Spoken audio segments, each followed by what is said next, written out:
प्रसार भारती अभिलेखागार की प्रस्तुति सदाबहार सुनहरे दौर का अनमोल खजाना। बातों बातों में मुलाकातों में हमने कहा क्या, उनसे सुना क्या, जिनसे मिले हम उनसे मिलो तुम। बातों बातों में, बातों बातों में, बातों बातों में, बातों बातों में।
आदाब।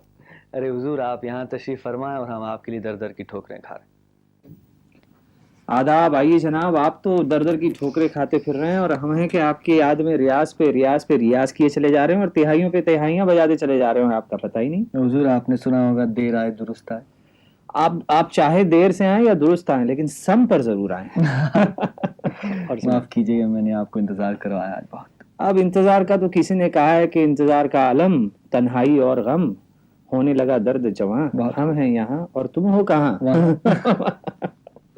और सुनाए। मुझे ऐसा महसूस हो रहा है कि किसी शायर की इंटरव्यू करना है। शायर वायर तो खैर नहीं है, लेकिन लोगों ने ये भी कहा है कि तबले में जो बजता है वो भी एक तरह की शायरी है। बहुत खूब। हुजूर, आपकी शायरी की बात तो हम फिर कभी कर लेंगे। आज जो सवाल हमारे जहन में सबसे पहले आता है वो ये है कि आपने तबला बजाना कब से शुरू किया? एक आर्टिस्ट के घर में कभी ऐसा कोई समय फिक्स नहीं होता जबकि आज से सुनिए आपने तबला शुरू कर दिया वगैरह वगैरह। हम मतलब बचपने से ही जी। तालीम शुरू हो जाती है, पैदा होते ही समझिए। मेरे साथ बिल्कुल ऐसे ही हुआ। जब मैं पैदा हुआ था तो मैं पहला लड़का था फैमिली में। मेरे से पहले 3 सिस्टर थी और फादर को हमेशा ये रहता था कि कोई लड़का पैदा हो तो उसको सिखाया जाए, तालीम दी जाए। तो जब मैं पैदा हुआ तो उनकी तबीयत ठीक नहीं थी, तो वो हॉस्पिटल तो नहीं आ सके, लेकिन जब 2 दिन बाद मुझे घर लाया गया तो जब उनके हाथ में मुझे दिया गया तो उन्होंने पहला काम ये किया कि मुझे करीब लेके और मेरे कान में शुरू हो गए धा धिन धिन धा। 2 दिन का बच्चा, और ये जो तालीम शुरू वहाँ से हुई। तो ये एक हिसाब है जो बनता चला गया। तो बचपने से ही मतलब ये था कि कभी पतेलियों पे बजा रहे हैं तो टेबल पे बजा रहे हैं, तो पता नहीं क्या क्या ऐसे चल रहा है। अब स्कूल में चले गए तो बेंचों पे बजा रहे हैं, अब टीचर परेशान हुई जा रही है। तो बहुत देर तक बोला गया, जब नहीं सुने तो क्लास के बाहर भी भेज दिया गया। उस वक्त बड़ा पॉपुलर पनिशमेंट ये हुआ करता था कि क्लास के बाहर आप घुटनों पे मतलब जी। नील डाउन हो जाइए, इस टाइप की सिचुएशन। तो अब वो नील डाउन हुए हैं तो वैसे यहाँ बज रहा है और यहाँ बज रहा है और यहाँ ऐसे ही, मतलब पता नहीं क्या एक तरह का शौक ऐसा पड़ गया तबले का। तो बचपने से ही मतलब 2-3 साल की उम्र से ही मतलब अपने टेबलों पे बजाना और ये सब शुरू हो गया। जाकिर साहब, जिंदगी के हर मोड़ पर, हर बात के लिए जो पहला कदम है वो बहुत अहमियत रखता है, और अगर कहीं ये पहला कदम किसी आर्टिस्ट की पहली परफॉर्मेंस से जुड़ा हो तो उसकी अहमियत और भी ज़्यादा बढ़ जाती। तो आपने स्टेज परफॉर्मेंस के लिए अपना पहला कदम कब रखा? तो पहला जो प्रोग्राम मेरा हुआ है, पहले तो ये बता दूं कि एक आर्टिस्ट के लिए पहला प्रोग्राम बहुत बहुत ही ज़्यादा अहमियत रखता है, क्योंकि उसमें जो रिएक्शन, जो ऑडियंस का प्यार, जो उनका जो आपकी तरफ श्रद्धा है जी। जो मिलती है, उसी से हमारा जो है वो बनता है कॉन्फिडेंस जिसको कहते हैं। जी। तो मेरे साथ जो हुआ ये एक बड़ा ही इंटरेस्टिंग वाकया हुआ ये कि जब मैं 4-5 साल का था तब से मैं फादर के साथ प्रोग्राम में आता जाता था। तो एक बार मैं करीब 7 साल का था तो मैं प्रोग्राम में गया, तो मेरी आदत थी कि मैं उनके पीछे स्टेज पे बैठा करता था। तो मैं बैठा हुआ था और वो उस्ताद अली अकबर खान साहब के साथ बजा रहे थे। तो पीछे तबला एक एक्स्ट्रा पड़ा रहता था, तो वो मेरी गोद में था। तो वो जब भी बजाए और मैं कुछ इतना एक्साइटेड हो गया कि मैं भी उस पर बजाने लग गया। तो वो 1-2 बार तो मुझे देखे, लेकिन उसके बाद फिर उन्होंने पता नहीं अली अकबर खान साहब की तरफ भी देखा और कुछ उनमें कुछ अंडरस्टैंडिंग हुई, तो उन्होंने मुझे मुड़ के मुझसे कहा बजाएगा। अब मैं भी मतलब बच्चा, मुझे क्या पता कि क्या सिचुएशन है, मैंने भी कह दिया हाँ बजाऊंगा क्यों नहीं। तो अब उन्होंने फिर मेरे फादर हट गए। अच्छा। हाँ, वहाँ से और मुझे बिठा दिया। और उस वक्त मेरा एक्चुअली आप देखें तो पहला लेसन, फॉर्मल लेसन उन्होंने मुझे वहाँ दिया स्टेज पे। तो आप कॉन्शियस नहीं हुए? नहीं, उन्होंने कहा कि देखो बेटा ये 3 ताल है 16 मात्रे का और इसमें ठेका आपने ना दिन दिन ना जो है वो बजाना है, वो बाकी देख लेना जो भी इच्छा हो। तो मैं बैठ गया। अली अकबर खान साहब भी इतने प्रेम से मेरे साथ उन्होंने गत शुरू कर दी। अब मैं करीब, मेरे फादर का कहना है कि करीब आधा घंटे मैं उनके साथ अली अकबर खान साहब के साथ बजाया। 7 साल का था, इतने बड़े कलाकार के साथ। तो ये एक तो मेरे लिए बहुत ही बड़ी बात हुई कि उस्ताद अली अकबर खान साहब के साथ मेरी स्टेज जी, बेशक। हुई। और एक तरह से जब बाद में मैं जब जरा उम्र बढ़ गई तब सोचा कि मैंने ये क्या गड़बड़ करी कि अली अकबर खान साहब के साथ बैठ गया। तो मेरे हिसाब से वो मेरा सबसे बड़ा पहला और बड़ी अहमियत का प्रोग्राम होता। वैसे तो जाकिर साहब, हम हर रोज अपने चेहरे पर नकाब लगाए रहते हैं और वक्त और सिचुएशन के हिसाब से झूठ बोलते रहते हैं, चेहरे पर चेहरे लगाते रहते हैं, मगर कभी ऐसा हुआ हो कि आपने जानबूझकर झूठ बोला हो और आप पकड़े गए हो? हाँ जी, तो झूठ तो मैंने अपने मतलब बच्चे लोग तो हमेशा कभी कभी टॉफी के लिए पता नहीं किस किस चीज़ के लिए झूठ बोलते हैं। मैंने भी अपने म्यूजिक के लिए बड़ा झूठ बोला है। अच्छा। हाँ, क्या हुआ करता था, जब मैं छोटा था तो हमारी माता जी की इच्छा थी कि हम डॉक्टर बने। तो ऑब्वियसली उस जमाने में डॉक्टर बनना बड़ा पॉपुलर था और फिर इंजीनियर सेकंड आते थे, आजकल तो बिजनेस मैनेजमेंट ज़्यादा है। तो इन एनी केस तो वो मुझे मना करती रहती थी कि प्रोग्राम में ना जाओ। तो मैं क्या किया करता था, जब फादर के लिए लेटर आते थे कि इनको बुलाया जा रहा है कहीं बजाने के लिए और वो अगर ना हो तो मैं लेटर इंटरसेप्ट कर लिया करता था बीच में से ही। तो अब वो पढ़ के मैं जवाब लिखता था कि उस्ताद अल्लाह खान साहब, my father is not available जी। But I am definitely available. तो अगर आप चाहें तो मैं आके आपके प्रोग्राम बजाने को तैयार हूँ। बहुत से लोग तो कोई नोटिस नहीं लेते थे, लेकिन कुछ ऐसे भी लोग थे जो नोटिस ले लिया करते थे जी। कि हाँ भाई चलो उनका लड़का ठीक बजाता होगा, बुला लो। तो मुझे बुला लेते थे। तो अब हम चले जा रहे हैं तो क्या होता था, घर से निकलते थे बोल के कि स्कूल जा रहे हैं, रात को किसी तरह से 2-3 कपड़े स्कूल के बैग में रख लेते थे। और क्या होता था, मेरे दोस्त 2-3 इस मामले में मेरे साथ टीम थी पूरी, तो सब अपना अपना पैसा जमा करते थे, वो भी है। अच्छा, ऑर्गेनाइजर से बोल देता था कि टिकट के लिए पैसे भेज दीजिए, वो भी इंटरसेप्ट कर लेता था बीच में। और बच्चे लोग दूसरे भी अपने कुर्ते उड़ते लेके 2-3 अपने अपने बैग में ले आते थे। तो क्या करता था, मैं स्कूल जब पहुंचा था तो उनको अपनी किताबें दी, उनसे कपड़े लिए, अपने कपड़े जमा किए, बैग में डाले और तबला तो मैं पहले ही गायब कर लेता था। तो वो लेके अपने निकल भागे स्टेशन की तरफ और अब खड़े खड़े थर्ड क्लास बस में चले जा रहे हैं और जाके पटने में, बनारस में, कहाँ कहाँ प्रोग्राम 12-13 साल की उम्र में जाके मैं अकेले बजाया करता था। और यहाँ हमारी माँ परेशान हो जाया करती थी। तो एक बार तो बड़े जोर से पकड़े भी गए और स्टेशन पे जाके पकड़े गए। कैसे? बस माता जी की समझ में आ गई कि कुछ गड़बड़ है। 2-3 बार जब मैं ये कर गया मामला तो उन्होंने ध्यान रखना शुरू किया। तो उन्होंने ऐसा पकड़ा मुझे और ऐसी पिटाई करी कि स्टेशन पे मैं पहुंचा और वो वहां मौजूद हम यहाँ कहाँ जा रहे हो ऐसी सिचुएशन हो गई। तो पकड़े गए, घर लाए गए और घर लाके खूब पिटाई विटाई करी गई। और उसके बाद से फिर ये मैं नहीं कर पाया, लेकिन 2-4 साल बड़े मजे लिए। जाकिर साहब, जैसा कि आप भी ये महसूस करते होंगे कि वक्त के साथ साथ दुनिया में ताल्लुकात बदलते हैं, रिलेशनशिप्स बदलती हैं, माहौल बदलता है और हर चीज़ धीरे धीरे बदलती रहती है। तो हमने उस्ताद और चेले के रिलेशनशिप के बारे में, उनके ताल्लुकात के बारे में बहुत कुछ सुना है। तो हम ये जानना चाहेंगे, क्या ये भी रिलेशनशिप बदल रही है? और गुरु शिष्य परंपरा ये हमारे हिंदुस्तानी शास्त्रीय संगीत की एक बड़ी पुरानी सभ्यता है जो चली आ रही है। पुराने ज़माने में और अब के ज़माने में चेले और गुरु का संबंध बहुत बदल गया है। पहले तो चेले अपने आप अपनी जान निछावर कर देते थे गुरु पे। एक किस्सा मैं आपको बताऊं, हमारे आचार्य उस्ताद अलाउद्दीन खान साहब, अली अकबर खान साहब के पिता जी, उनका है कि जब वो सीखना चाहते थे, उनको संगीत सीखने की बड़ी इच्छा थी, तो कोई किसी ने उनसे कहा कि वहाँ किसी नवाब के, रामपुर के या जो है वहाँ चले जाओ, वहाँ उस्ताद वजीर खान साहब हैं, वो आपको सिखाएंगे। अच्छा। तो वो वहाँ चले गए और वो दिन रात वहाँ खड़े रहते थे दरवाजे के बाहर कि आप मुझे शिष्य बना लें, लेकिन वो मानते कहाँ। तो बहुत दिन जब निकल गए और कोई माना नहीं, तो एक बार जब वजीर खान साहब कहीं जा रहे थे तो उन्होंने अपने आप को अलाउद्दीन खान साहब ने टांगे के सामने उनके गिरा दिया। अच्छा। हाँ बिल्कुल। और ये कहा कि बस अब या तो आप मेरी जान ले लीजिए, मेरे ऊपर से तांगा निकाल लीजिए, या मुझे शिष्य बना लीजिए, दोनों में से एक काम करिए, मैं यहाँ से हटने का नहीं। तो फिर वजीर खान साहब ने सोचा कि चलो इतनी जब उसकी श्रद्धा है तो बना ही लेते हैं, तो शिष्य बना लिया। लेकिन जब गुरु शिष्य बनाता है और तालीम देता है जी, तो गुरु दक्षिणा भी मांगता है। बेशक। तो जब बहुत तालीम दी उन्होंने, और उन्होंने ये सोचा कि अलाउद्दीन खान साहब इतना अच्छा बजाने लग गए हैं तो उनके खानदान में कोई अगर बजा रहा होगा तो उसके लिए मुश्किल ना हो। तो ये भी एक तरह की सोच गुरु के दिमाग में होती है। तो उन्होंने गुरु दक्षिणा क्या मांगी अलाउद्दीन खान साहब से कि 10-15 साल रियाज करवा के उनसे कहा कि तुम सरोद सीधे हाथ से नहीं बजाओगे। अच्छा जी।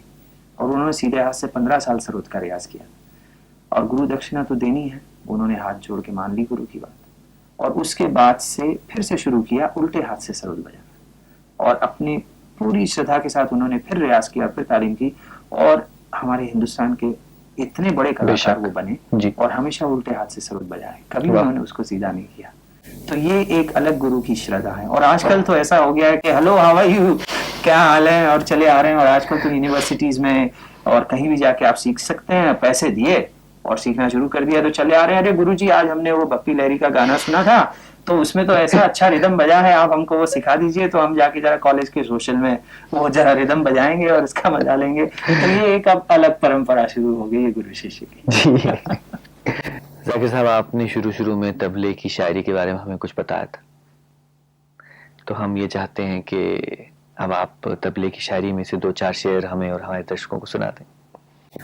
तबला, मैं आपको बता दूं कि तबले की शायरी का मतलब ये हुआ कि जो पुरानी पुरानी जो बंदिशें हैं, जो ऐसी ऐसी चीजें बड़े बड़े उस्तादों ने बांधी हैं, उसको तबले की शायरी कहते हैं। बल्कि एक ऐसी भी बंदिश होती है तबले में जिसको वाकई शायरी का ही अंदाज होता है, जो कि जिसको कि कायदा कहा जाता है। अब कायदा जब बजता है तो उसमें रदीफ, काफिया, वजन, सब चीजों का एक अंदाज पेश किया जाता है। एग्जाम्पल समझ लीजिए ऐसे कि दिल्ली का कोई कायदा मैं बजाऊं तो धाते टे धाते टे धाते टे धागे तिन्ना गिना जो बोल है। अब ये जो तिन्ना गिना जो आखिर में आया है और ये 8 मात्रे का जो वजन है, जो बोल धाते टे धाते टे धाते टे धागे तिन्ना गिना, तो अब यही वजन चलता रहेगा। अगले जो इसकी बंदिशें बनेंगी, जो इसके अगले शेर जो आएंगे, पहला शेर, दूसरा, ऐसे, तो हर चीज में यही वजन चलता रहेगा। और ये जो तिन्ना गिना जो आया है इसी पे खत्म होता रहेगा। अच्छा, तो अब धाते टे धाते टे धाते टे धागे तिन्ना गिना, धाते टे धाते टे धाते टे धागे तिन्ना गिना। अब ये तिन्ना गिना, अब धाते टे धाते टे धाते टे धाते टे धाते टे धाते टे धाते टे धागे तिन्ना गिना। वाह, जब भी खत्म होगा वो तिन्ना गिना पे ही खत्म होगा। जी। तो एक वो रदीफ, वो काफियत जो है वो मिलता चला जाएगा, बनता चला जाएगा और आखिर तक यही रहेगा। तो ये एक तरह की तबले की शायरी हुई, बोलों को कहाँ से कहाँ काट तराश करनी। और इसी तरह की बहुत सी चीजें जैसे कि हिरन परन, गेंद परन, जी रेले, तो हर चीज का एक अपना अंदाज है। तो मैं आपको एक कायदे का भी अंदाज बताता हूँ। जरूर। तो कायदा धाते टे धाते टे धाते टे धागे तिन्ना गिना, धाते टे धागे तिन्ना गिना। तो ये तिन्ना गिना पे ध्यान रखेंगे कि तिन्ना गिना ही बचता चला जाएगा हर नए बल पे। तो धाते टे धाते टे।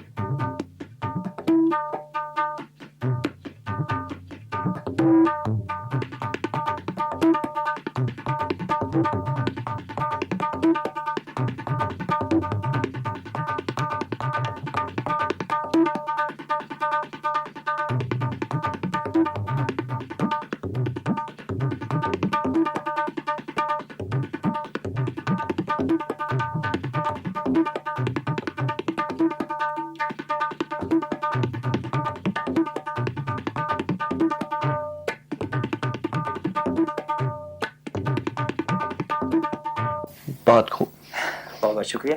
तो अब सुने हिरन परन। उसका मतलब ये हुआ कि जैसे हिरन की जो उछाल है, जब वो दौड़ता है तो उसकी जो उछाल होती है उसका एक अंदाज ये बोल में पेश किया जाता है।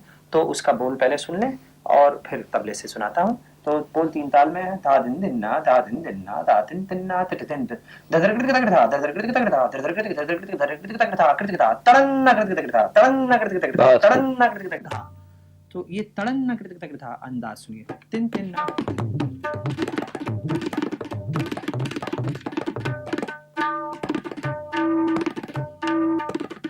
बहुत अच्छे। थैंक यू जी।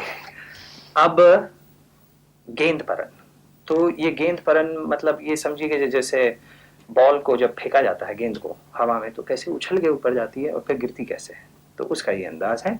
तो ये सुनिए। तिन तिन्ना तिट तिन तिन्ना ता देना कृत ता तक देना कृत ता तक तक तक तक तक तक तक दी के ता दरकृत तक ता दरकृत तक ता दरकृत तक ता। बहुत खूब। तो ये अंदाज तबले में जी।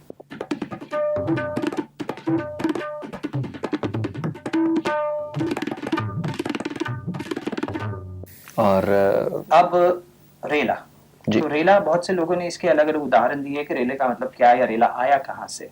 बहुत से लोग बोलते हैं कि ये उर्दू का लफ्ज है, जैसे कि जब पानी बड़े जोर से आता है तो कहते हैं कि पानी का रेला आया जी। तो वो अंदाज, यानी जैसे बारिश गिरी, कुछ हुआ, तो वो अंदाज तबले में पेश किया जाता है। दूसरा तरीका है कि लोग कहते हैं कि जब बड़े बड़े उस्तादों ने जब पहले पहले रेल को देखा, इंजन कोयले का चला जा रहा है बहुत तेज, तो उससे बड़े प्रभावित हुए और एक बोल है हमारे तबले में धीरे धीरे, उसको लेके बड़ी तेज एक बहुत फास्ट कॉम्पोजिशन उन्होंने कंपोज की, बंदिश को बनाया और उसका नाम रेल पे रखा, रेला। तो ये जो 2 उदाहरण रेले के हैं ये मैं आपके सामने पेश करता हूँ।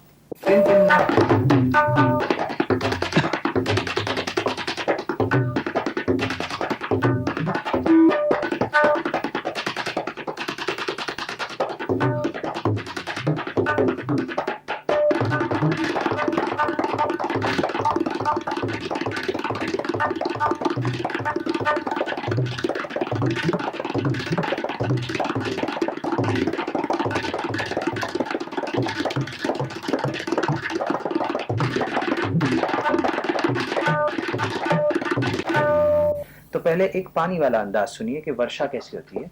Tin tin.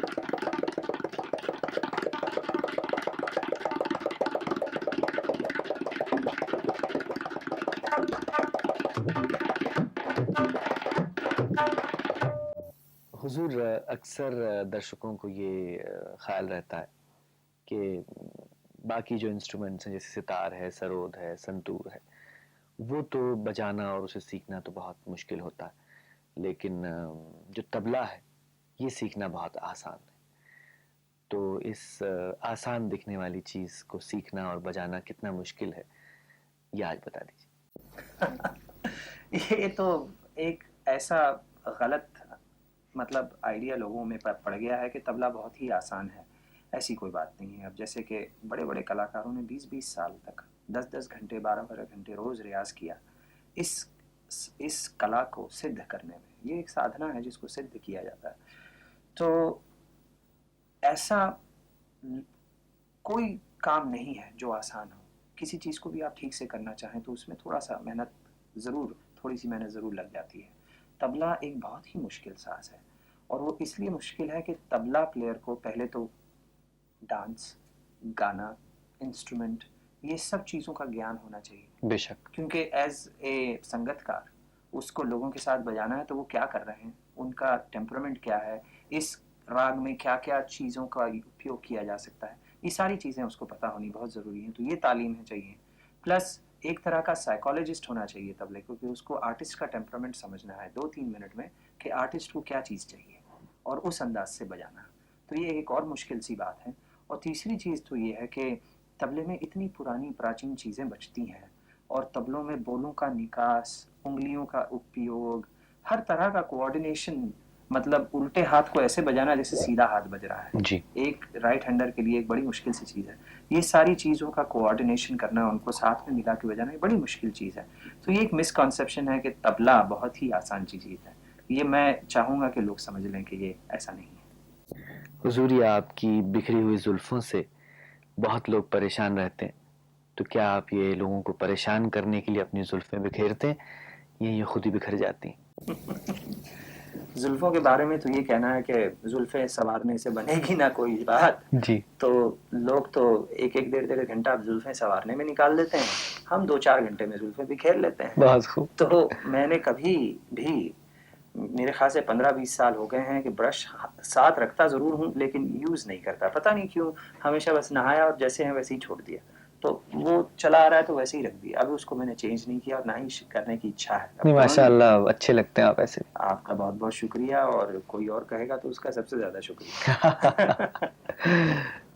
जाकिर साहब कहते हैं कि गिला अपनों से किया जाता है या अपने से किया जाता है।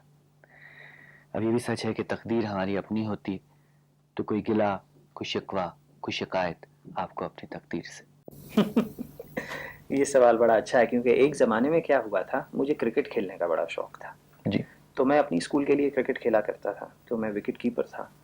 तो एक ज़माना ये भी आया कि मुझे बॉम्बे स्कूल्स के लिए, टीम के लिए, ट्राई आउट्स के लिए भी बुलाया गया था। अच्छा। तो मैं गया था, तो वहाँ किरमानी साहब भी थे, हम सभी लोग थे। तो क्रिकेट खेलते खेलते क्या हुआ कि मेरी उंगली, ये वाली उंगली टूट गई जी। तो क्रिकेटर तो नहीं बन पाया। घर आया, खूब मार पड़ी फादर से कि तबला बजाना है और हाथ तोड़ते फिर रहे हो इधर से उधर, तो अब तबले पे ही जोर दो। तो तब से क्रिकेट का बंद हो गया मामला। और अब जब क्रिकेट देखता हूँ और सुनता हूँ कि कपिल देव और गावस्कर वगैरह कितना पैसा कमा रहे हैं, तो ये बड़ा गिला होता है कि यार मैं भी क्रिकेटर होता। तो आज तो पता नहीं कौन से रेजर का या कौन से शेविंग फोम का मैं भी एडवर्टाइजमेंट कर रहा होता और खूब पैसे बनते। तो बस ये एक गिला एक रह गया और बाकी सब ठीक है। जाकिर भाई, बड़े अफसोस की बात है कि जो तबला प्लेयर है उस पर जब वो स्टेज पर होता है तो दर्शकों की निगाह या तो पड़ती है या नहीं पड़ती, और अक्सर ये देखा गया है कि वो किसी न किसी दूसरे फनकार की छाया में रहता है। तो छाया में रहना वैसे तो अच्छी बात है, लेकिन शोहरत की धूप जो है वो उस तक नहीं पहुंच पाती, तो क्या आपको बुरा नहीं लगता? ये एक बड़ा इंटरेस्टिंग सवाल है, क्योंकि इस विषय पे मैं बहुत ज़माने से सोच रहा हूँ और मेरे ख्याल से और तबला वादक भी सोचते रहे होंगे। क्योंकि क्या है कि हम लोगों के लिए एक बड़ी मुश्किल बात हो जाती है जब तबला प्लेयर स्टेज पर चढ़ता है, मंच पर जाता है, तो वो अपनी इज्जत अपने हाथ में लिटरली लेके जी। स्टेज पर जाता है। और वो यूं कि तबला प्लेयर को पता नहीं है कि कलाकार जिसके साथ उसने बजाना है वो क्या बजाएगा, कौन सा ताल बजाएगा, कौन सा राग बजाएगा और किस टाइप से बजाएगा, कोई आइडिया नहीं होता। स्टेज पर जाकर 5 मिनट के अंदर जब वो शुरू होता है, उसी में तबला प्लेयर को जज करके उसका अंदाज बयां जिसको कहते हैं, और ताल कौन सा है, मात्रे कितने हैं, ये सारा उसी वक्त जज करके उसको बजाना है। अगर भगवान ना करे कभी ऐसी सिचुएशन आ जाती है कि कोई अजीब सा कुछ वो कलाकार शुरू हो जाए और तबला प्लेयर को अगर 5-10 मिनट लग गए समझने में, तो उसका 20 साल का रियाज सारा धरा का धरा रह जाता है। जी। ऑडियंस ये कहती है कि उससे हुआ नहीं, लेकिन वो नहीं समझ पाती कि कलाकार को तो पता है उसने क्या बजाना है, तबला प्लेयर को तो पता नहीं है, तो उसको तो पता करना है। तो ये सारी चीजें हैं, और इतना सब होने के बाद भी तबला प्लेयर पर फोकस इतना नहीं होता था। एक जमाने में तो बिल्कुल ही नहीं होता था, अब तो फिर भी थोड़ा होने लग गया है। लेकिन अभी भी ऐसा लगता है ना कि अब जैसे कि कोई आर्टिस्ट तो मर्सिडीज में प्रोग्राम पर जा रहे हैं और जो तबला प्लेयर जो है वो बस की लाइन में खड़े हुए हैं तबला लेके कि अब बस आएगी तो बैठ के वहीं उसी हॉल में उन्होंने पहुंचना है जहाँ ये गए हैं। और कभी कभी तो ये भी होता है कि अपने मेन आर्टिस्ट तो फ्लाई कर रहे हैं जे क्लास में बैठे हुए इंडियन एयरलाइंस में, और तबला प्लेयर 3rd क्लास में 3 टायर में चले जाते हैं। मेरे साथ भी ऐसा हुआ कई बार कि मैं अपने 8-8 घंटे 10-10 घंटे खड़ा हुआ तबला लेके 3rd क्लास में सफ़र कर रहा हूँ, उस्ताद अल्लाह रखा खान साहब का लड़का, और बजाने के लिए पहुँच रहा हूँ। और ऐसा भी कई बार हुआ कि किसी घर पे बजाने गए हैं और एज ए आर्टिस्ट हम बजा रहे हैं, लेकिन मेन आर्टिस्ट बाकी लोगों के साथ डिनर ले रहे हैं और तबला प्लेयर किचन में बैठा हुआ जी। किसी और के साथ खाना खा रहा है। तो ऐसी भी सिचुएशंस हमने देखी हैं। वैसे सच तो ये है कि आपको तो माशाल्लाह शोहरत और दौलत और इज्जत से अलग नहीं रखा गया। हाँ, मेरे लिए तो, मैं अपने लिए ज़्यादा जिक्र नहीं करना, मैं बहुत ही इस मामले में बड़ा, मतलब मेरे लिए बहुत ही, मतलब मैं फॉर्चुनेट हूँ, ये समझिए मैं बहुत लक्की हूँ, क्योंकि मुझे बहुत बड़े बड़े कलाकारों का सहयोग मिला, उनका सपोर्ट मिला, और इतने बड़े बाप का बेटा हूँ, इस वजह से मुझे थोड़ा सा और अटेंशन मिला। अच्छा जाकिर भाई, हमें ऐसा पता चला है कि आप तबले के साथ साथ गाते भी बहुत अच्छा हैं। ये बात है। तो हम चाहेंगे कि आप हमें कुछ सुनाएं। मैं ज़रूर गाऊंगा, लेकिन आप माइक्रोफोन लेके शावर में आ जाइए। मैं तो शावर में ही गाता वाता हूँ, लेकिन क्या है कि हम लोगों को तालीम तो मिलती है थोड़ी बहुत गाने की भी और इस हर चीज़ की, लेकिन क्योंकि आप सबको गवाते रहते हैं मैं इसलिए गाने वाला नहीं आज। अब जो है वो है, इस पे ही रहने दीजिए। और हम शावर में जा नहीं सकते। आप जा नहीं सकते और मैं आपको जाने नहीं दूंगा, तो बाकी सब ठीक है। तो अब वक्त की पाबंदी है, वरना आपके साथ बातें करने का बहुत मजा आ रहा था। बहुत मज़ा आ रहा था। आप फिर आए, फिर कभी ज़रूर बात होगी। तब तक के लिए खुदा हाफिज़। खुदा। हमारे विपिन जी, ये तो सबसे गवाते रहते हैं, मुझे तो इनके लिए गाने की कोई इच्छा नहीं है, क्योंकि ये सबको अपना मुंह खुलवा के पता नहीं सबका पता नहीं क्या क्या करवाते रहते हैं। लेकिन आपकी हमारी दोस्ती तो ऐसी हो गई है अब कि आपके लिए मैं 1-2 बोल कह देता हूँ, क्योंकि अब ये उठ के चले हैं, तो इनके उठ के चलने पर एक पुराना गाना मुझे याद आ गया, तो वो मैं आपके सामने पेश करता हूँ। मैं ये सोच कर उसके घर से उठा था कि वो रोक लेगी, मना लेगी मुझको। हवाओं में लहराता आता था दामन के, दामन पकड़ के बिठा लेगी मुझको। कदम ऐसे अंदाज से उठ रहे थे कि आवाज दे के बुला लेगी मुझको, मगर उसने रोका न उसने मनाया, न दामन ही पकड़ा न मुझको बिठाया, न आवाज ही दी न वापस बुलाया। मैं आहिस्ता आहिस्ता बढ़ता ही आया, यहाँ तक कि उससे जुदा हो गया मैं।